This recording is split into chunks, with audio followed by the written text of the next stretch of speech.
Shalom, saudara-saudara yang terkasih dalam Tuhan. Kita akan melanjutkan pembelajaran kita berkaitan dengan misi Allah dalam perjanjian baru. Misi Allah dalam perjanjian baru. Pertama, kita akan melihat pribadi Yesus Kristus sebagai utusan Allah bagi dunia.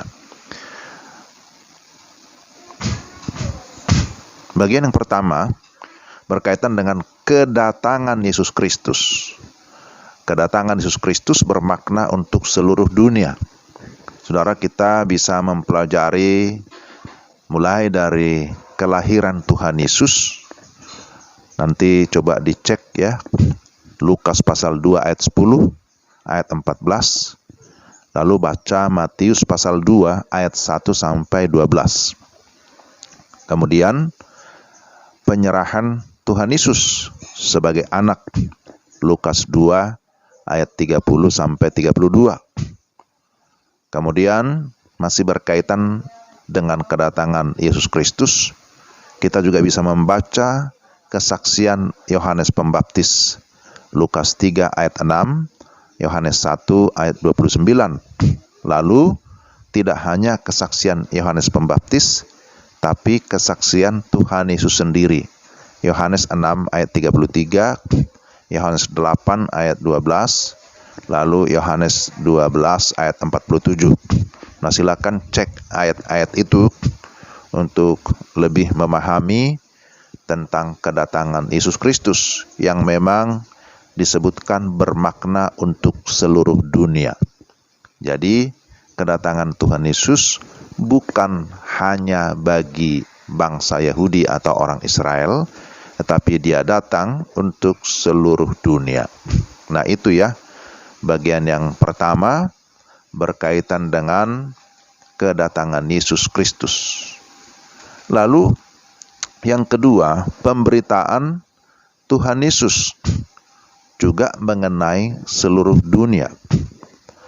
Jadi Yesus harus diberitakan kepada seluruh dunia. Demikian juga ketika Yesus mengajar ataupun mengabarkan Injil Kerajaan Allah, itu tidak dimaksudkan hanya bagi kelompok Yahudi saja. Jadi perhatikan ya, bahwa pemberitaan tentang Tuhan Yesus itu berlaku bagi seluruh dunia. Tapi ketika Yesus ada di dalam dunia, dia juga mengajar, tidak dimaksudkan hanya untuk kelompok Yahudi saja, tetapi juga untuk seluruh dunia atau segala bangsa. Lalu yang ketiga, pelayanan Tuhan Yesus tidak dimaksudkan hanya untuk bangsa Israel. Ya, kalau tadi bicara pemberitaan, tapi ini bicara tentang pelayanan. Nah, pelayanan ini tentu ada banyak macamnya. Baik itu berkaitan dengan mendoakan orang-orang yang sakit, karena itu juga Tuhan kerjakan ya. Banyak orang yang sakit disembuhkan. Tetapi juga Yesus juga banyak berkeliling, dikatakan dari desa ke desa, dari desa ke kota, dari kota ke kota, dari kota ke desa. Yesus banyak sekali memberikan pelayanan dalam hal pengajaran juga ya. Misalnya kita bisa melihat bagaimana Yesus mengajar atau berkhotbah di bukit. Matius pasal 5 sampai 7 itu cukup banyak ya poin-poin pengajaran yang disampaikan oleh Yesus. Jadi siapa yang diajar, siapa yang dilayani oleh Yesus? Ternyata bukan hanya bangsa Israel ya. Lalu yang keempat, karya keselamatan Tuhan Yesus mencakup seluruh dunia. Kedatangan Tuhan Yesus ke dalam dunia, kemudian penyalipannya di Bukit Golgota, itu mencakup seluruh dunia. Dengan kata lain, bahwa karya keselamatan yang Tuhan kerjakan itu tidak terbatas atau tidak ada batasan kuasanya. Tetapi kita juga mengetahui bahwa keselamatan itu menjadi efektif di dalam diri seseorang ketika dia mau meresponi firman atau meresponi Injil, percaya dan menerima Yesus sebagai Tuhan dan Juru Selamat di dalam hatinya secara pribadi. Nah, siapa yang boleh datang kepada Kristus? Apakah pernah ada pembatasan?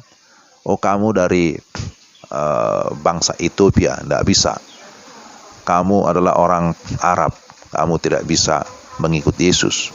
Tidak demikian.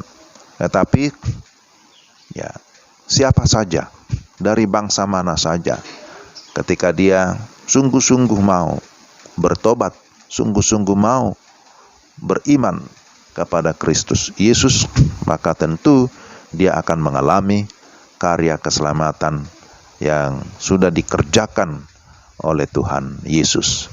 Nah, begitu ya. Jadi itu hal yang penting. Lalu bagian berikutnya berkaitan dengan bagian B ini ya, pola pelayanan Yesus Kristus.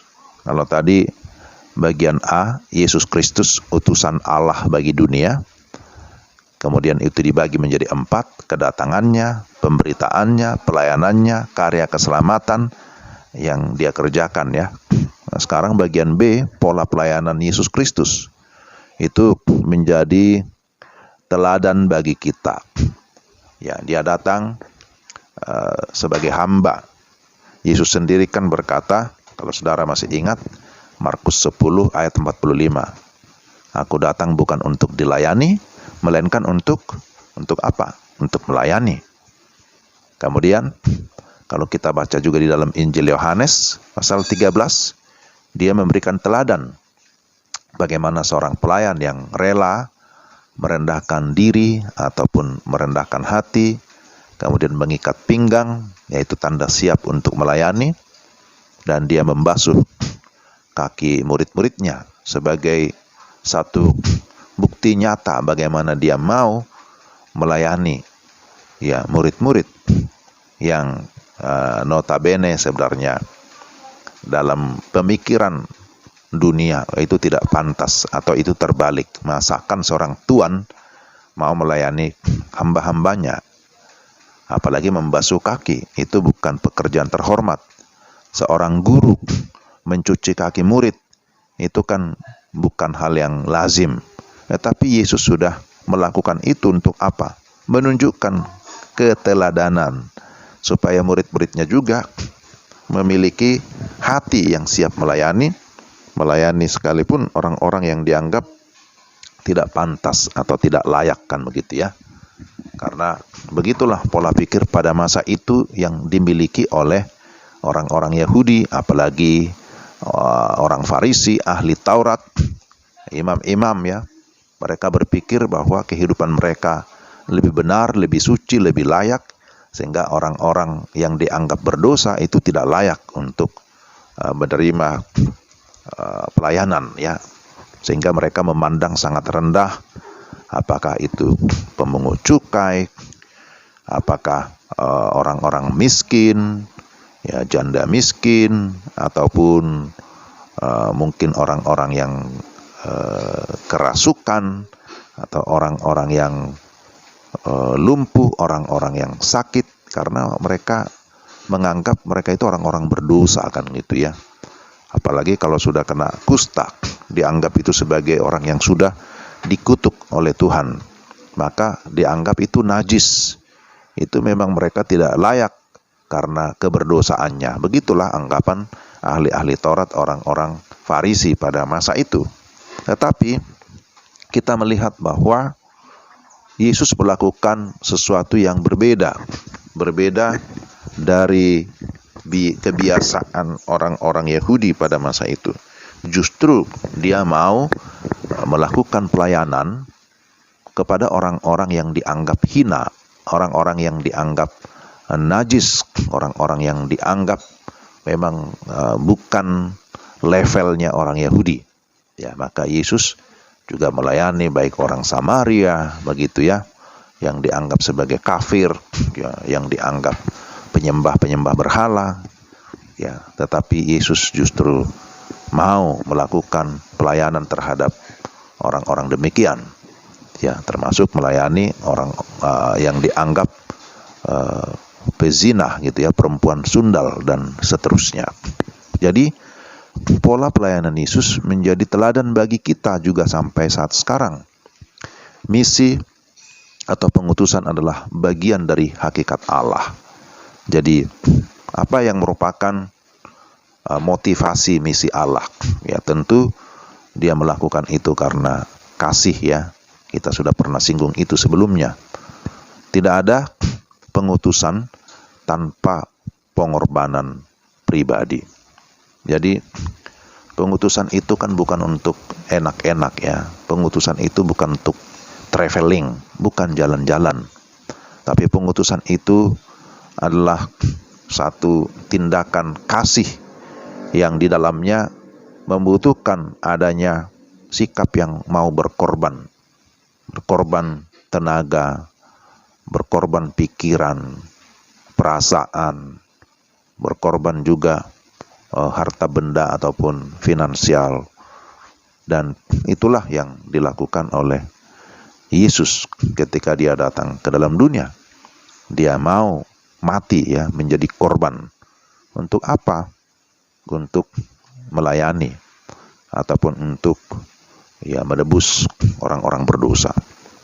Kemudian apalagi yang kita teladani dari pola pelayanan Yesus Kristus? Bahwa pelayanan Tuhan Yesus itu, ya, lengkap, ya, perfect, sempurna. Bagaimana kehadirannya ataupun presensinya atau kesaksian hidupnya.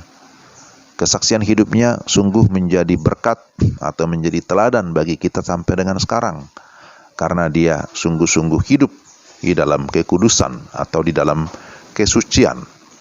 Kesaksian hidupnya sungguh-sungguh mencerminkan, ya, terang, ya, dan juga garam. Maka dia berkata, kamu adalah terang dunia, kamu adalah garam dunia. Nah, seperti itu. Nah, kita juga sebenarnya dituntut agar memiliki kesaksian hidup yang benar, kesaksian hidup yang memang tidak pura-pura, ya, tetapi yang orisinil, yang asli. Di sana ada kasih yang melandasi pelayanan itu. Nah, saudara, kesaksian seperti apa yang dilakukan? Tentu ada kesaksian verbal. Kesaksian verbal itu pemberitaan ataupun proklamasi Injil. Jadi betul kita disebutkan menjadi garam dan terang melalui sikap kita, melalui perbuatan kita. Tetapi juga kita juga harus menyaksikan secara verbal, artinya dengan kata-kata kita, ya. Kita harus memberitakan Injil, menyampaikan berita Injil kepada sesama atau kepada orang-orang yang belum percaya kepada Tuhan. Lalu karya keselamatannya melalui kematiannya, kebangkitannya, dan pencurahan rohnya yang kudus. Nah, itu juga yang memang harus diberitakan secara lengkap, ya. Kita tidak hanya memberitakan Yesus yang lahir dari anak darah. Kita tidak hanya memberitakan tentang penderitaannya. Kita tidak hanya memberitakan tentang pelayanannya yang luar biasa. Kita tidak hanya memberitakan tentang penyalipannya, kematiannya.